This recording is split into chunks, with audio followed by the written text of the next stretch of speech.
السلام علیکم، میں ہوں عاصم تارڑ ایڈوکیٹ۔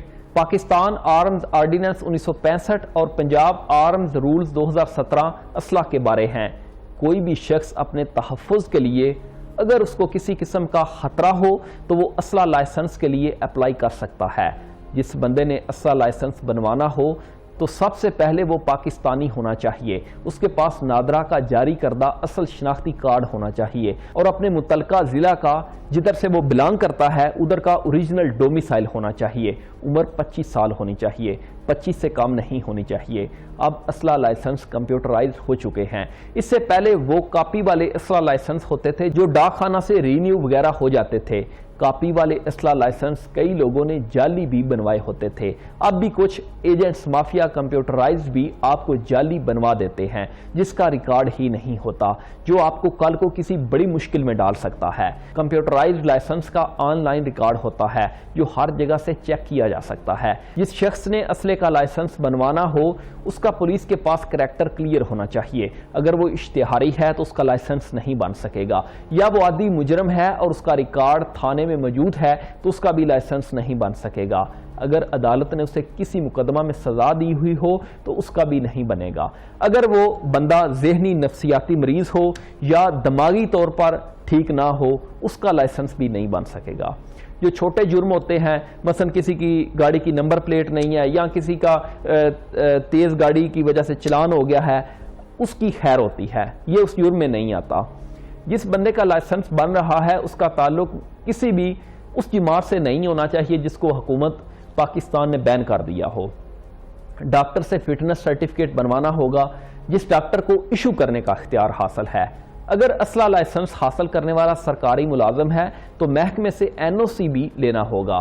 NTN کی کاپی اور ٹیکس ریٹرن کی کاپی اور 3 تصویریں اسلحہ لائسنس بنوانے والے کی۔ جو چیزیں میں نے بیان کی ہیں یہ جمع کر کے ایک فارم فل کرے گا، اس پر اپنی پوری تفصیل لکھے گا۔ یہ فارم ویب سائٹ پر بھی موجود ہے یا جو آپ کے ضلع کا DC آفس ہے ادھر سے بھی آپ لے سکتے ہیں، اور اس فارم کے ساتھ اپنا domicile ID card, fitness certificate, جو فیس اس نے جمع کرائی ہے اس کی رسید ساتھ لگانا ہوگی۔ وہ فیس موجودہ 1700 کچھ روپے ہے، فیس خود جمع کرائیں، ہر سال اس فیس میں کچھ اضافہ ہو جاتا ہے۔ یہ چیزیں اس فارم کے ساتھ لفظ کرنی ہیں اور اسلحہ لائسنس کے حصول کے لیے اپلائی کر دینا ہے۔ یہ آپ نے apply additional secretary judicial Lahore میں سیکٹریٹ میں دفتر ہے، ایشو برانچ، ادھر اپلائی کرنا ہے، یا آپ اپنے ضلع کے DC آفس بھی اپلائی کر سکتے ہیں۔ تو وہ پرمیشن کے لیے سیکٹریٹ بھجوا دیں گے۔ جب پرمیشن مل جائے گی تو اب اس کے بعد نادرا کا کام شروع ہو جاتا ہے۔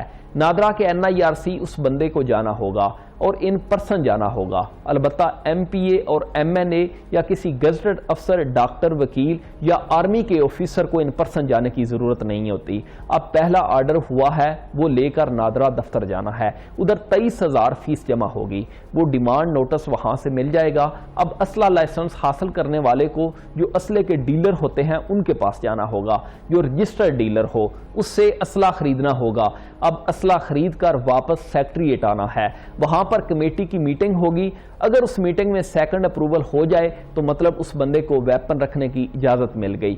ایک اہم بات، اسلحہ خریدنے کا دورانیہ 90 دن کا ہوتا ہے، یعنی 90 دن کے اندر اس کو ہر حال میں خریدنا ہوگا۔ اگر نہیں خریدے گا تو پہلے جو اس کا اپروول کا سارا پروسیس اس نے مکمل کیا تھا وہ سارا ختم ہو جائے گا۔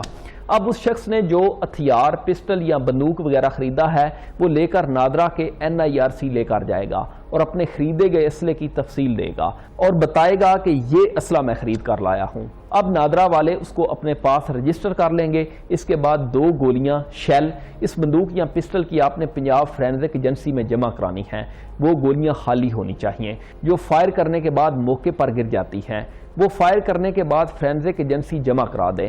وہ اسی اسلحے کی ہونی چاہیے جس کا آپ لائسنس حاصل کر رہے ہیں۔ اس کے بعد فورینزک لیبارٹری کی مقرر شدہ فیس جمع کرانی ہے اور فورینزک کی رپورٹ لے کر نادرا سینٹر سے رابطہ کرنا ہے، اور وہ آپ کو 15 سے 20 دنوں بعد کمپیوٹرائزڈ لائسنس مہیا کر دیں گے. آپ کو میسج آ جائے گا کہ وصول کر لیں. اب کئی بار ایسے بھی ہوتا ہے کہ اسلحہ لائسنس گم ہو جاتا ہے یا کپڑے دھونے والی مشین میں دھل جاتا ہے. ایسی صورت میں سب سے پہلے تھانہ جا کر لائسنس گمشدگی کی رپورٹ کرائیں. جو تھانے میں گمشدگی کے اندراج کا ثبوت ہے وہ ساتھ لگائیں. وہ پولیس والے رپٹ کی صورت میں دیتے ہیں. اس کے بعد ڈپلیکیٹ لائسنس ایشو ہو جائے گا. اب بات کرتے ہیں اگر اسلحہ لائسنس کو ری نیو کرانا ہے تو اسلحہ لائسنس 31 دسمبر تک ویلڈ ہوتا ہے. اس کے بعد گورنمنٹ کی مقرر شدہ فیس ادا کریں تو لائسنس کو ری نیو کر دیا جائے گا. اگر آپ لیٹ ہو جائیں تو 3 ماہ تک کا وقت ہوتا ہے. اس دوران اسی فیس میں رینیو ہو جائے گا. اگر 3 ماہ سے زیادہ کا وقت ہو گیا ہو تو پھر 7 جرمانہ بھی ادا کرنا ہوگا. اگر 2 سال گزر گئے ہیں یا 3 سال گزر گئے ہیں اس صورت میں بحال کرانے کے لیے درخواست دینی ہوگی اور 7 جرمانہ ادا کرنا ہوگا. اب مثال کے طور پر ایک بندے کو 2 سال ہو گئے ہیں تو اس کو کم از کم 1 سال کی فیس کے برابر جرمانہ ہوگا اور ساتھ رینیول فیس بھی ادا کرنی ہوگی. 3 سال اگر رینیول نہ کرایا جائے تو لائسنس کینسل بھی کر دیا جائے گا. جب اسلحہ لائسنس کینسل ہو جاتا ہے تو نادرا کو بھی اطلاع کر دی جاتی ہے اور اس شخص کے پاس سے اسلحہ ضبط کر لیا جاتا ہے. اگر اسلحہ لائسنس ہولڈر کی وفات ہو جائے تو قریبی رشتہ دار ڈی سی آفس میں جا کر اپنے نام منتقل کرا سکتا ہے. اس صورت میں اس کو فوت ہونے والے کا ڈیتھ سرٹیفکیٹ اور میڈیکل سرٹیفکیٹ ساتھ لگانا ہوگا. اگر اسلام آباد کا اسلحہ لائسنس بنوانا ہو تو پتہ اسلام آباد کا ہی شناختی کارڈ پر درج ہونا چاہیے اور جو بھی کاروبار ہو اس کا ثبوت ساتھ لگے گا. اگر کسی پرائیویٹ کمپنی سی او لیول کے افسر کو لائسنس بنوانا ہو کارپوریشن سرٹیفکیٹ جو ایس سی سی پی سے ایشو ہوتا ہے وہ ساتھ لگے گا. سیکیورٹی کمپنی وغیرہ کے لیے چاہیے ہو تو متعلقہ محکمہ سے وہ سیکیورٹی کمپنی رجسٹرڈ ہونی چاہیے. یہاں پر ایک اہم بات، فی الحال پنجاب کے کسی ضلع میں بھی لائسنس نہیں بن رہے. ابھی پابندی لگی ہوئی ہے، صرف مخصوص لوگوں کے لائسنس بن رہے ہیں جن میں ایم این اے، ایم پی اے، گیزٹڈ آفیسرز جو سرکاری ہیں، آرمی آفیسرز، وکلاء اور ڈاکٹرز. اگر اسلحہ لائسنس ہولڈر کرمینل ایکٹیویٹیز میں حصہ لینا شروع کر دے تو ڈی سی صاحب اس کا لائسنس کینسل بھی کر سکتے ہیں. اسی طرح اگر اسلحے کی نوعیت بدلنی ہو تو وہ بھی ڈی سی صاحب کی اجازت سے این آئی آر سے تبدیل کرا سکتے ہیں. لائسنس ہولڈر شخص 50 سے 500 بلٹ اپنے پاس رکھ سکتا ہے. اگر کوئی میلوں یا کسی اور گیدرنگ میں اپنے اسلحے کی نمائش کرے تو اس کو 7 سال سزا ہو سکتی ہے. 222 یا 9 mm جیسے ممنوعہ اسلحہ رکھنے پر بھی 7 سال تک سزا ہو سکتی ہے. اجازت دیجیے. اللہ حافظ.